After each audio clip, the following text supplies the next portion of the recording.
So I have a technical view which we shared. So it was well YouTubed. People can look for it. They can look for the Market Sniper Francis Hunt's H2 Fear and Loathing. I said that the oil was going to break down through 78. At the time it was 103. It had just broken a key level. It had just triggered a major inverted setup, and we said, right, that's your geometry. 78 should be run, and we were putting all our people net short. So that was the technicalities of it. It was my setup, it was my pattern. I looked for it.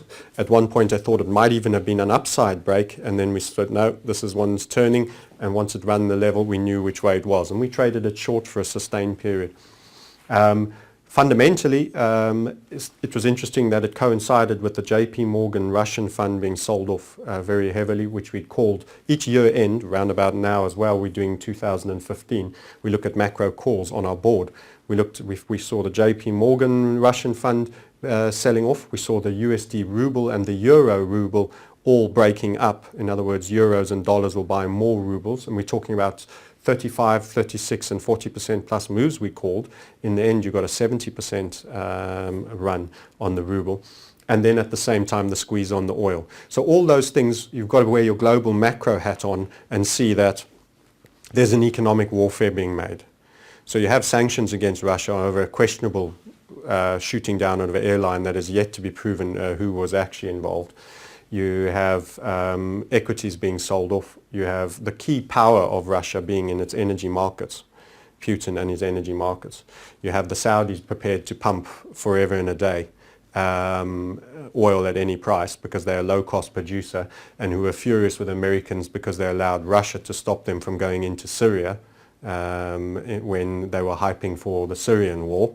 In fact, Kerry said all they have to do is get rid of their chemical weapons, and the Syrians said, sure, we don't want to be invaded, and he gave away the game, and Putin said, don't be going in there. So everyone was obviously a little bit upset about all of that, and as a result of all of that, we had the Ukraine crisis. We seem to have had this airline narrative that's been spun to us, and we're having economic warfare being launched on the energy markets because of whom it's designed to hurt, and the key non-OPEC players are Venezuela and Russia. So my fundamental take is that we have a Cold War that is more of economic nature at the moment that's being waged than military for now.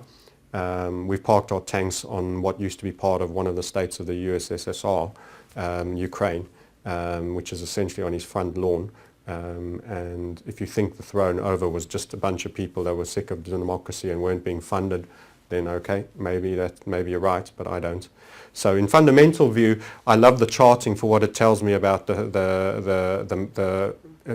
love the technical charting for what it tells me about what my interests are on the fundamental side.